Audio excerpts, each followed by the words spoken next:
ఈరోజు ఎపిసోడ్లో రాజ్ కారులో వెళ్తూ కారు అద్దంలోంచి కళావతి ఫాలో అవడం గుర్తిస్తాడు.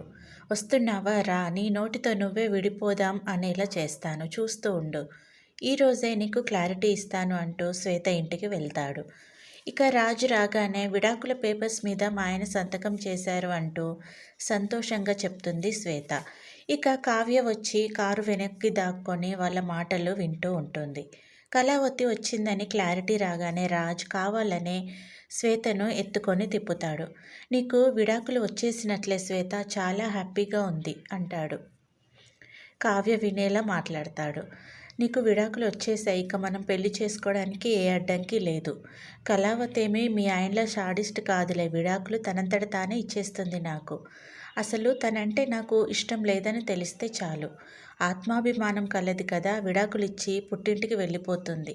అప్పుడు నీకు నాకు విడాకులు వచ్చేస్తే మనకు ఏ అడ్డంకి ఉండదులే శ్వేత పెళ్లి చేసుకోవడానికి అంటూ కావాలనే కావ్యకు వినిపించేలా మాట్లాడతాడు రాజ్.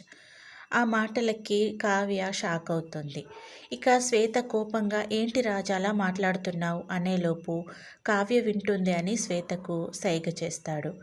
కావ్యను చూసిన శ్వేత మౌనంగా ఉండిపోతుంది. ఇక కావ్య ఏడుస్తూ అక్కడి నుంచి వెళ్ళిపోతుంది. అది చూసి రాజ్ హ్యాపీగా ఫీల్ అవుతాడు. ఇక మరోవైపు క్లయింట్తో మీటింగ్ ఉందని, రాజు ఇంకా రాలేదని కళ్యాణ్, ప్రకాష్, సుభాష్, శృతి అంతా కంగారు పడుతూ ఉంటారు. ఇంతలో కావ్య బాధగా ఆలోచిస్తూ ఆఫీస్కు వస్తుంది. అమ్మ కావ్య, గంట నుంచి వాడికి కాల్ చేస్తూనే ఉన్నాం, వాడెక్కడమ్మా అంటాడు సుభాష్. ఆయన అడ్డదారిలో వెళ్ళారు, నేను డైరెక్ట్గా వచ్చాను మావయ్య అంటుంది కావ్య. కావ్య మాటలు అర్థం కాగానే కళ్యాణ్, వదిన నిజమా, అన్నయ్య అడ్డదారిలో వెళ్ళాడా అంటాడు. అవును కవిగారు అంటుంది కావ్య. ఇక రాజ్కి నువ్వైనా కాల్ చేయమ్మా, వాడు క్లయింట్ మీటింగ్లో ఖచ్చితంగా ఉండాలి అంటాడు సుభాష్. దాంతో కావ్య కాల్ ట్రై చేస్తుంది, కానీ రాజ్ చూసి కూడా లిఫ్ట్ చేయడు. కావ్య ఎందుకు ఫోన్ చేస్తుందో నాకు తెలుసులే శ్వేత, లైట్ తీసుకో అంటాడు. ఇక మరోవైపు అనామిక, రుద్రాణిలు ప్లాన్ చేసి మరీ కావ్య దగ్గర ఉన్న కీ కొట్టేస్తారు. ఇక బీరువాలోని సగం డబ్బు రుద్రాణి తీసుకుంటుంది.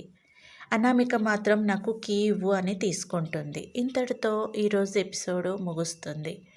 నా వీడియో మీకు నచ్చినట్లయితే ప్లీజ్ సబ్స్క్రైబ్ చేసుకోండి. Thank you for watching.